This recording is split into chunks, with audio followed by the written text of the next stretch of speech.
حسب خیال کے معزز ناظرین السلام علیکم۔ ناظرین کرام، جب سے کائنات وجود میں آئی ہے اللہ تعالیٰ نے اسی وقت سے اس کی ایکسپائری ڈیٹ بھی متعین کر دی ہے اور اس ڈیٹ کو اپنے بندوں سے پوشیدہ رکھا گیا ہے، لیکن کچھ نشانیاں اپنے پیارے نبی صلی اللہ علیہ وسلم کے وسیلے سے ہم تک پہنچائی ہیں، جن میں سے ایک حضرت امام مہدی علیہ السلام کی آمد بھی ہے۔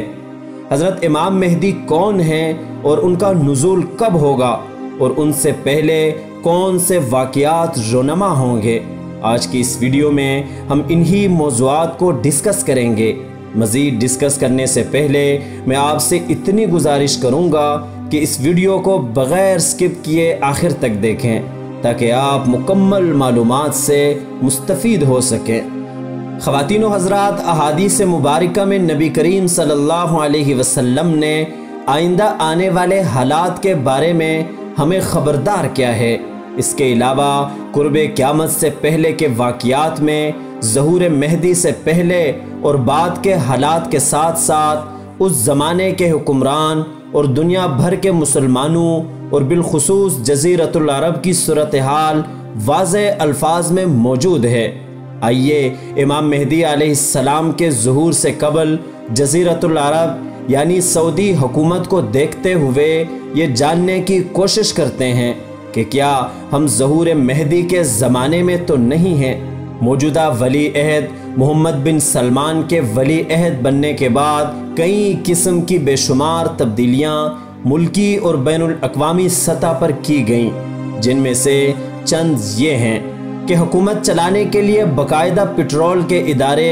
ارامکو کے شیئرز ملکی تحویل سے باہر کر کے ملکی اور غیر ملکی سرمایہ داروں میں تقسیم کرنا، حکومتی اخراجات پورا کرنے کے لیے ویژن 2030 کے عنوان سے ملکی تاریخ میں پہلی بار باقاعدہ حکومتی سرپرستی میں دنیا بھر کی ڈانس کرنے والیوں کو جمع کر کے میوزک کا شو انعقاد کرنا، حکومتی نظام چلانے کے لیے ویژن 2030 میں سب سے زیادہ زور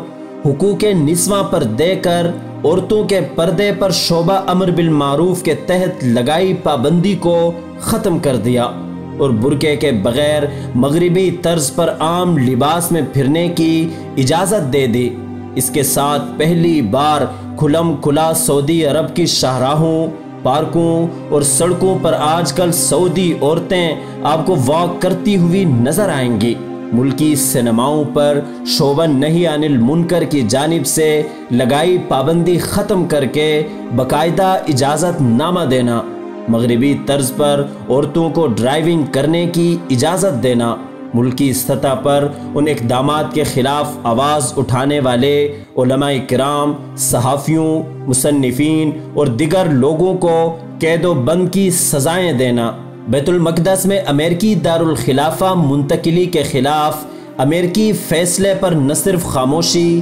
بلکہ اس فیصلے کے خلاف ترکی میں دنیا بھر کے مسلم ممالک کے سربراہان کے اجلاس میں نہ خود شرکت کرنا اور نہ ہی خاندان سعود کے کسی فرد کو بھیجنا، سعودی تاریخ میں پہلی بار اسرائیل کو تسلیم کرنے کے لیے ایران کی دشمنی کا بہانہ بنانا اور اس کے لیے ملک بھر کے حکومتی اخبارات میں کالم جاری کرنا، مسلمان ملک قطر پر پابندیاں لگانا، سعودی بادشاہ نے اپنے سابقہ کیے گئے فیصلوں کے خلاف آواز اٹھانے والے سعودی شہریوں کے خلاف تو سخت سزائیں جاری رکھیں، مگر اپنے سعودی خاندان کے افراد کے خلاف سعودی 100 سالہ دور حکومت میں پہلی بار خاندانی افراد پر کرپشن اور ناجائز منافع خوری کا الزام لگا کر کئی افراد کو 5 نومبر 2017 کو قید کر دیا، جبکہ کئی وزراء کو معزول اور فوجی عہدوں میں واضح تبدیلیاں کی گئیں اور بعض اپنے خاندانی افراد کے بیٹیوں کو سعودی عرب سے بے پردگی کے جرم میں جلا وطن کر دیا، جبکہ خود ملک کی تمام عورتوں پر برقعے کی پابندی ختم کر کے سڑکوں پر واکنگ اور ڈرائیونگ کی اجازت دے کر باقاعدہ اس طرح کے مناظر اخبارات میں چھپے۔ مذکورہ بالا موجودہ سعودی حکومت کے فیصلے وہ حقائق ہیں جن سے عام طور پر اکثر مسلمان کچھ نہ کچھ واقف ہوں گے۔ مذکورہ بالا صورتحال کے تناظر میں حدیث مبارک پر نظر دوڑائیں تو آپ صلی اللہ علیہ وسلم نے فرمایا، بیت اللہ کے پاس خلیفہ کے اولاد میں سے 3 لوگ بادشاہت یا خزانہ کے لیے آپس میں لڑیں گے، پھر یہ خزانہ یا بادشاہت کسی ایک کو بھی نہیں ملے گی۔ مذکورہ حدیث سے معلوم ہوا کہ جزیرۃ العرب کے خلیفہ کی موت پر 3 خلفاء کی اولاد کے درمیان بادشاہت یا شاہی خزانے پر اختلافات شروع ہوں گے۔ مزید فرمایا کہ خلیفے کی موت کے بعد یہ بادشاہت ان میں سے کسی کو بھی نہیں ملے گی۔ بعض جگہ یہ بھی فرمایا کہ ایک خلیفے کی موت کے وقت بادشاہ بننے پر اختلاف ہوگا۔ شاہی خاندان میں یہ اختلاف موجودہ بادشاہ یعنی شاہ سلمان کی زندگی میں اس وقت مزید تیز ہوا جب 5 نومبر 2017 کو مطب بن عبداللہ اور خاندان کے بعض دیگر افراد کے بارے میں ایک غیر ملکی ادارے نے شاہ سلمان کو خبر دی کہ مطب اور دیگر خاندان کے افراد تختہ بادشاہت کو الٹنے والے ہیں۔ اگرچہ یہ منصوبہ بندی خفیہ تھی مگر شاید ان کو کسی ذریعے سے پہلے پتہ چل گیا تھا۔ شاہ سلمان نے اسی روز تمام خاندانی لوگوں کو کرپشن کے جرم میں نظر بند کر دیا۔ اگرچہ حقیقت اس کے برعکس تھی مگر انتشار سے بچنے کے لیے یہ صورت اختیار کی گئی۔ بعد میں انہیں یہ کہہ کر آزاد کر دیا کہ کرپشن کی ساری رقم ان سے واپس لے لی گئی، لیکن اب تک وہ نظر بند ہی ہیں۔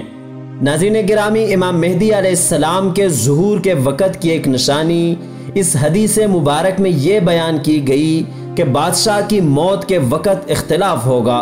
پھر یہ حکومت اور بادشاہت کسی ایک کو بھی نہیں ملے گی۔ اس کے بعد لوگ حج اور عرفہ بغیر امیر کے کریں گے، یعنی یا تو امیر ملک سے باہر ہوگا یا گرفتار ہوگا، اور یا پھر حج کے موقع پر نہیں ہوگا کہ اچانک مینا میں سخت خون ریز لڑائی ہوگی۔ اس لڑائی کے بعد علماء کرام امام مہدی علیہ الرضوان کو درخواست کر کے قبولیت بیعت کے لیے ان کی مرضی کے خلاف مجبور کریں گے۔ جب وہ قبول فرمائیں گے تو حدیث کے مطابق اللہ تعالیٰ ایک رات میں اس کام کے لیے ان میں صلاحیت عطا فرمائیں گے، یعنی خلافت کے لیے جو متعلقات اور دیگر ضروری امور لازمی ہوں گے وہ سب کے سب ایک ہی رات میں اللہ تعالیٰ انہیں نوازیں گے۔ اعلان خلافت کے بعد ان کے خلاف نکلنے والے لشکر کو اللہ تعالیٰ بطور نشانی زمین میں دھنسا دیں گے۔ اس کے بعد لوگوں کے دلوں میں ان کی محبت بہت زیادہ رچ بس جائے گی۔ لوگ دھڑا دھڑ ان کی بیعت کے لیے دور دور سے آئیں گے، حتیٰ کہ عراق، شام، مصر کے اولیاء اور عوام سب کے سب ان کے پاس بیعت کے لیے تشریف لائیں گے۔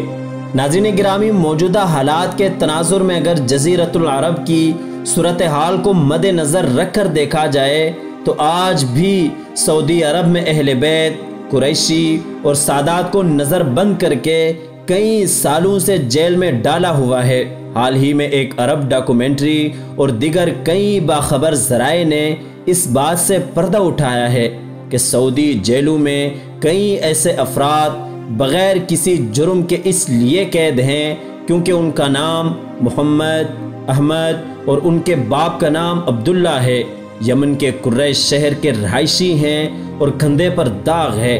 ایک رپورٹ میں 80 سے زیادہ افراد جیل میں ابھی تک قید و بند کی زندگی بسر کر رہے ہیں۔ شاید یہی وجہ ہے کہ احادیث مبارکہ میں جا بجا یہ وضاحت ملتی ہے کہ بنی ہاشم اور اہل محمد کی کڑی نگرانی اور پوچھ گچھ کے علاوہ خاصی مشکلات کا سامنا ہوگا، جبکہ بعض احادیث مبارکہ میں امام مہدی علیہ السلام بیعت اور اعلان خلافت کے بعد دیگر امور کی طرح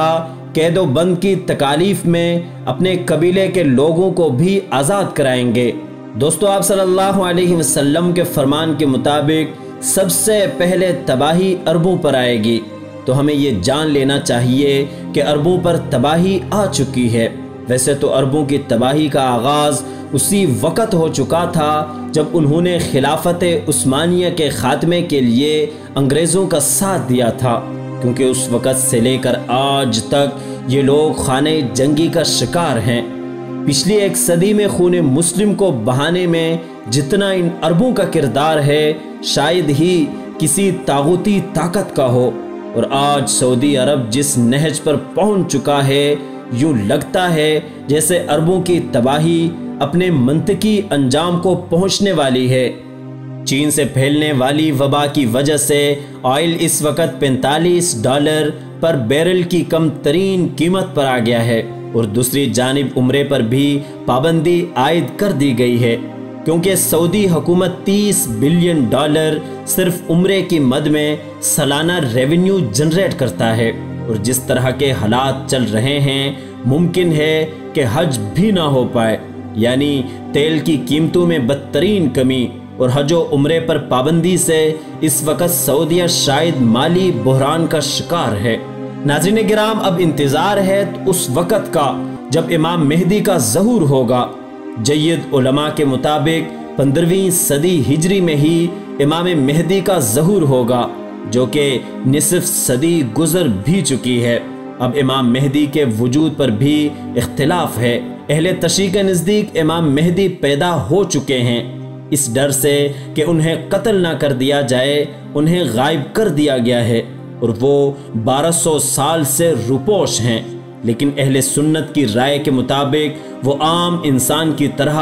پیدا ہوں گے۔ ان کا نام محمد ہوگا، ان کے والد کا نام عبداللہ اور والدہ کا نام آمنہ ہوگا، اور آپ صلی اللہ علیہ وسلم کے اہل بیت کی نسل سے ہوگا۔ مگر اس بات پر دونوں فریق اتفاق کرتے ہیں کہ امام مہدی پوری سرزمین عرب کو انصاف سے بھر دیں گے۔ ناظرین، یہ تمام نشانیاں پوری ہو چکی ہیں، اب انتظار ہے تو امام مہدی کا، اور ان کا ظہور کب ہوگا یہ اللہ ہی بہتر جانتا ہے۔ ہم اپنے ناقص عقل سے احادیث کی روشنی میں صرف اندازہ لگا سکتے ہیں اور اپنی رائے دے سکتے ہیں۔ دوستو، امید کرتا ہوں کہ ویڈیو آپ کو پسند آئی ہوگی۔ ویڈیو پسند آنے کی صورت میں دوستوں کے ساتھ لازمی شیئر کیجیے گا۔